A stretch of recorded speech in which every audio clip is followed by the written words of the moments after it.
Praise the Lord. இன்றைக்கி ஒரு வசனத்தை காண்பிச்சு தர விரும்புகிறேன். சங்கீதம் 97:5. கர்த்தரின் பிரசன்னத்தில் பர்வதங்கள் மெழுகு போல உருகிற்று, சர்வ பூமியினுடைய ஆண்டவரின் பிரசன்னத்தினாலேயே உருகி போயிற்று. இன்றைக்கும் ஏஸ்பா நம்மளை பார்த்து சொல்கிறாங்க, அவருடைய பிரசன்னத்தில் பர்வதங்கள் மெழுகு போல உருகி போவோம் அப்படின்னு ஏஸ்பா சொல்கிறாங்க.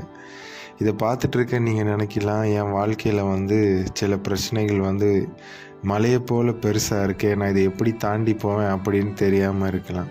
நான் ஒரு காரியத்தை நம்பி ஆரம்பித்தேன், ஆனால் இப்போ அதில் ஒரு தடை வந்திருக்கு, அதை தாண்டி போகலான்னு பார்க்குறேன், ஆனால் என் பலத்தினால அது முடியலை அப்படின்னு நீங்கள் நினச்சிட்ருக்கலாம். ஒருவேளை இந்த வியாதி எப்படி நான் கடந்து போகிறது, ரொம்ப வேதனையாக இருக்கே, என்னால் இதை ஓவர்கம் பண்ண முடியலையே அப்படின்னு நீங்கள் நினச்சிட்ருக்கலாம். ஏஸ்பா சொல்கிறாங்க, ஏன் முன்னாடி பர்வதம், அது எவ்வளோ பெரிய பர்வதமாக இருந்தால் கூட அது உருகி போயிடும் அப்படின்னு சொல்கிறாங்க.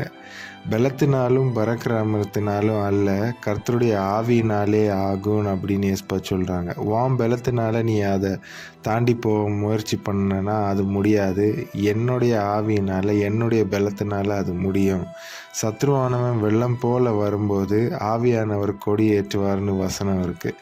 அது மட்டும் இல்லை, சகரியா 4:6, 7 நீங்கள் வாசித்து பார்த்தீங்கன்னா இருக்குது, பலத்தினாலும் அல்ல பராக்கிரமத்தினாலும் அல்ல, கர்த்தருடைய ஆவியினாலே ஆகும். பெரிய பர்வதமே நீ எம்மாத்திரம் செருபாபேலுக்கு முன்பாக நீ சம பூமியாவாயின்னு வசனம் இருக்குது. அங்கே செருபாபேலுக்கு முன்னால் ஒரு பெரிய பர்வதம் மாதிரி ஒரு பிரச்சனை இருந்துச்சு. அது சம பூமி ஆகும்னு தேவன் சொன்னாங்க. அது எப்படின்னா, கர்த்தருடைய ஆவி அவன் கூட இருக்கிறதுனால அது அப்படி ஆகும்னு தேவன் சொன்னாங்க. அதே மாதிரி இன்றைக்கி உங்களை பார்த்து ஏஸ்பா சொல்கிறாங்க, கர்த்தருடைய ஆவி உனக்குள்ளே இருக்கும்போது, என்னுடைய பிரசன்னத்துக்கு நீ உன் பிரச்சனையை கொண்டு வரும்போது அது சம பூமி ஆகிப்போகும், அது உருகி போகும்னு அப்படி ஏஸ்பா சொல்கிறாங்க. நீங்கள் மத்தேயு 17:20 வாசித்து பார்த்தீங்கன்னா அங்கே போட்டிருக்கு, உனக்கு கடுகளவு விசுவாசம் இருந்ததுன்னா நீ அந்த மலையை பார்த்து பெயர்ந்து போன்னு சொன்னால் அது பெயர்ந்து போகும்னு ஏசப்பா சொல்கிறாங்க. இன்றைக்கி உங்கள் வாழ்க்கையில் என்ன பிரச்சனை இருந்தாலும் ஏசப்பாக்கு முன்னால் கொண்டு போய் அதை வைங்க, அது அப்படியே உருகி போகும்.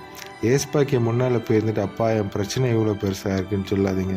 உங்கள் பிரச்சனையை பார்த்து என் தேவன் யார், என் தேவன் எவ்வளோ பெரியவர் தெரியுமா அப்படின்னு கேளுங்க.